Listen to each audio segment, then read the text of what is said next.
ശ്രീമദ് ഭഗവത്ഗീത 2-ാം അധ്യായം സാഖ്യയോഗം. ശ്ലോകം 37.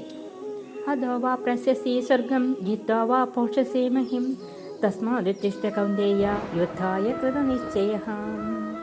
നീ കൊല്ലപ്പെട്ടാൽ നിനക്ക് സ്വർഗത്തിലെത്താം, നീ ജയിച്ചാൽ നിനക്ക് ഭൂമി അനുഭവിക്കാം.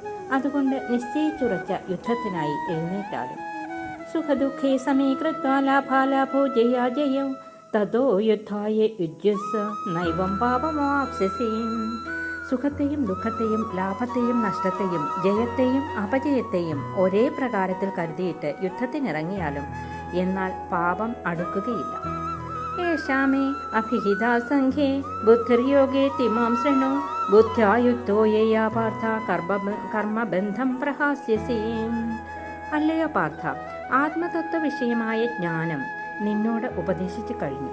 ഇനി കർമ്മയോഗത്തെക്കുറിച്ച് കേട്ടാലും ആ ജ്ഞാനം നിനക്കുണ്ടായാൽ കർമ്മബന്ധം അകന്നു പോകും.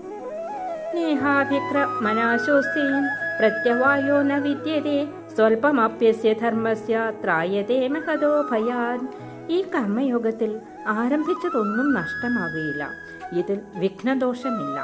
ഈ ധർമ്മത്തിന്റെ ചെറുതായ ഭാഗം കൂടി കൊടുതായ സംസാര ഭയത്തിൽ നിന്ന് രക്ഷപ്പെടുത്തും. വ്യവസായാത്മിക ബുദ്ധിരേഹേഹ കുരുനന്ദന ബഹുശാഖാഹനന്ദാശ്ച ബുദ്ധയോ വ്യവസായിനാം. അല്ലയോ അർജുന, ഈ കർമ്മയോഗത്തിൽ നിശ്ചയ സ്വരൂപമായ ജ്ഞാനം ഒന്നേ ഉള്ളൂ. എന്നാൽ അനിശ്ചിത ആശയരുടെ ജ്ഞാനം പല പല ശാഖകളോടുകൂടി അവസാനമില്ലാതെ ഇരിക്കുന്നു. യാമിമാം പുഷ്പിതാം വാചം പ്രവദന്തി വിപശ്ചിതാഃ വേദവാദരതാ പാർത്ഥാം നാന്യദസ്തീതി വാദിനാഃ. കാമാത്മാനഃ സ്വർഗപരാ ജന്മകർമ്മഫലപ്രദാം ക്രിയാവിശേഷബഹുലം ഭോഗൈശ്വര്യഗതിം പ്രതി. ഭോഗൈശ്വര്യപ്രസക്താനാം തയാപകൃതചേതസാം വ്യവസായാത്മികാ ബുദ്ധിം സമൗധം ന വിധീയതേ. വേദങ്ങളെക്കുറിച്ച് അർത്ഥവാദം ചെയ്യുന്നതിൽ തൽപരന്മാരും സ്വർഗമല്ലാതെ പ്രാപ്യസ്ഥാനം മറ്റൊന്നുമില്ല എന്ന് പറയുന്നവരും എപ്പോഴും വിഷയസുഖത്തെ അന്വേഷിക്കുന്നവരും സ്വർഗത്തെ ആഗ്രഹിക്കുന്നവരുമായ മൂഢന്മാർ സുഖാനുഭവത്തെയും സ്വാമിത്വത്തെയും സമ്പാദിക്കുവാനായി പറയുന്ന വാക്യം നിഷ്ഫലമെങ്കിലും പുഷ്പിതമായതും വിവിധ കർമ്മങ്ങൾ നിറഞ്ഞതും ജന്മത്തെയും കർമ്മത്തെയും അതാതിൻ്റെ ഫലത്തെയും കൊടുക്കുന്നതുമാണ്.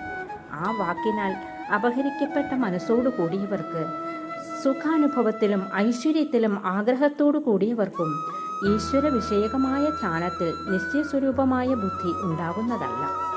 ത്രൈഗുണ്യ വിഷയാവേദാ നിശ്ചൈഗുണ്യോ ഭവാർജുന നിർദ്വന്ദ്വോ നിത്യസത്വസ്തു നിർയോഗക്ഷേമയാത്മവാൻ. അല്ലയോ അർജുന, വേദങ്ങൾ ത്രിഗുണാത്മകമായ സംസാരത്തെ സംബന്ധിച്ചവയാണ്. നീ ആ സംസാരത്തിൽ നിന്ന് അകന്ന് നിഷ്കാമനായും സുഖദുഃഖങ്ങൾ ശീതോഷ്ണങ്ങൾ എന്നിവ ബാധിക്കാത്തവനായും എന്നും സത്വഭാവത്തിൽ തന്നെ നിൽക്കുന്നവനായും കിട്ടിയിട്ടില്ലാത്തത് നേടുന്നതായ യോഗത്തിലാവട്ടെ കിട്ടിയിട്ടുള്ളത് രക്ഷിക്കുന്നതായ ക്ഷേമത്തിലാവട്ടെ ഉൾപ്പെടാത്തവനായും ആത്മസ്വരൂപനായി തീരുക. യാവാനാഥൗതവാനേ സർവത സമ്പ്രദോദകേ താവാൻ സർവേഷു വേദേഷു ബ്രാഹ്മണസ്യ വിജാനതഃ. കുളം, കിണറ് മുതലായ ജലാശയങ്ങൾ കൊണ്ട് എത്രത്തോളം ഉപയോഗമുണ്ടോ അത്രയും ഉപയോഗം എല്ലായിടത്തു നിന്നും വെള്ളം വന്നു ചേരുന്ന തടാകം കൊണ്ടുമുണ്ട്. അതുപോലെ വേദോക്തങ്ങളായ പല പല കർമ്മങ്ങളെ കൊണ്ടുള്ള ഗുണം മുഴുവൻ നിശ്ചയാത്മിക ബുദ്ധിയോടുകൂടിയ ബ്രഹ്മനിഷ്ഠനും ഉണ്ട്. കർമ്മണ്യേ വാധികാരസ്തേ മാ ഫലേഷു കദാചന മാ കർമ്മഫലഹേതുർഭോ മാ തേ സംഗോസ്ത കർമ്മണി. നിനക്ക് കർമ്മം ചെയ്യുവാൻ മാത്രമല്ലാതെ ഫലത്തിൽ അധികാരമില്ല. കർമ്മഫലത്തിന് നീ കാരണമായി തീരരുത്.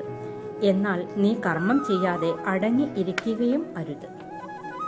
യോഗസ്ഥഃ കുരു കർമാണി സംഗം ത്യക്ത്വാ ധനഞ്ജയം സിദ്ധ്യസിദ്ധ്യോ സമോ ഭൂത്വാം സമത്വം യോഗ ഉച്യതേ. അല്ലയോ അർജുന, കർമ്മഫലത്തെ ആഗ്രഹിക്കാതെ ഫലം സിദ്ധിച്ചാലും സിദ്ധിക്കാതിരുന്നാലും സമഭാവത്തോടുകൂടി ഈശ്വര ധ്യാനപരമായി കർമ്മം ചെയ്താലും ഈ സമഭാവത്തെ തന്നെയാണ് യോഗം എന്ന് പറയുന്നത്. ദൂരേനാഹ്യവരം കർമ്മ ബുദ്ധിയോഗ ധനഞ്ജയാം ബുദ്ധോ ശരണമന്വിച്ഛം കൃപണാഹ ഫലഹേതവഃ. അല്ലയോ പാർത്ഥ, നിശ്ചയാത്മികമായ ബുദ്ധിയോടുകൂടിയുള്ള കർമ്മയോഗത്തിന്റെ മുമ്പിൽ കാമപൂർവമായുള്ള കർമ്മയോഗം ഏറ്റവും നികൃഷ്ടമായിട്ടുള്ളതാണ്. ആ ബുദ്ധിയോഗത്തെ തന്നെ നീ ശരണം പ്രാപിക്കുക. ഫലത്തിനായി കർമ്മം ചെയ്യുന്നവർ ദയനീയന്മാരാണ്.